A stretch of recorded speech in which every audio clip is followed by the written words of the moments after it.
আপনি কি জানেন, কোরআনে এমন একটি প্রাণীর কথা বলা হয়েছে যার জীবনযাত্রা আমাদের জন্য বিশাল শিক্ষা।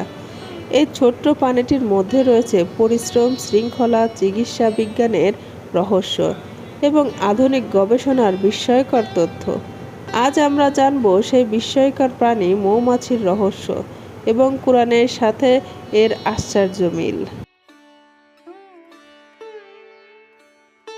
1400 বছর আগে আল্লাহ সুবহানাহু ওয়া তাআলা সূরা নাহলের 68 ও 69 আয়াতে বলেছেন, আর তোমার প্রতিপালক মৌমাছিকে নির্দেশ দিলেন পাহাড়ে, গাছে এবং তারা যা তৈরি করে সে গৃহে তুমি আবাস গড়ো। এরপর সব ধরনের ফল থেকে আহার করো এবং তোমার প্রতিপালকের নির্ধারিত পথে সহজে চলমান হও।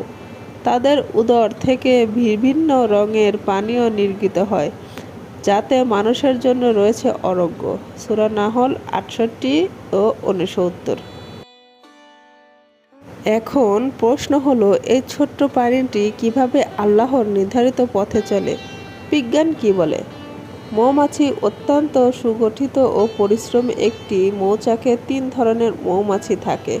রানী মৌমাছি পুরো কলোনির একমাত্র মা। শ্রমিক মৌমাছি খাদ্য সংগ্রহ, মধু তৈরি, রানীর যত্ন নেয়। পুরুষ মৌমাছি শুধু প্রজননের জন্য, এরপর মারা যায়। অবাক করা বিষয় হলো, কোরআনে মৌমাছির জন্য স্ত্রীবাচক ক্রিয়া ব্যবহৃত হয়েছে। বিজ্ঞান প্রমাণ করেছে প্রকৃতপক্ষে শ্রমিক মৌমাছিরা সবাই স্ত্রীলিঙ্গ এবং তারাই মধু তৈরি করে। এত বছর পর আধুনিক বিজ্ঞান যা আবিষ্কার করলো তা কি কোরআনে 1400 বছর আগেই বলা হয়নি?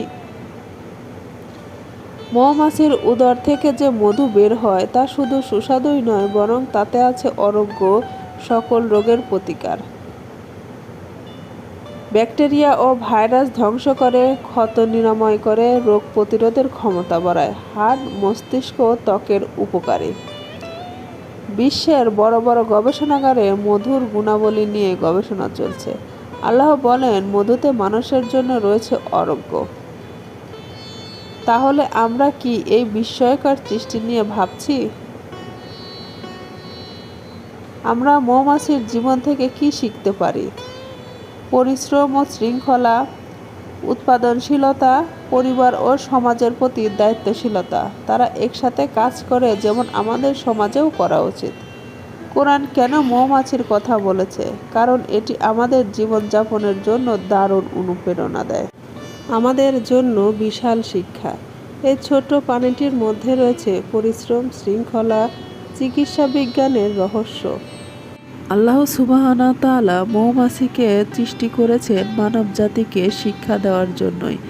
মানবজাতির কিভাবে মঙ্গল হবে, মানবজাতি কিসে শিখতে পারবে, আল্লাহ তাআলা সেজন্যই মৌমাছিকে তৈরি করেছেন এবং মৌমাছির নামে কোরআনে একটি সূরাও নাজিল করেছেন, যাতে আমরা মানবজাতিরা মৌমাছি থেকে অনেক কিছু শিখতে পারি। মৌমাছি আমাদের শুধু মধু দেয় না, বরং আমাদের জন্য শিক্ষা রেখে যায়।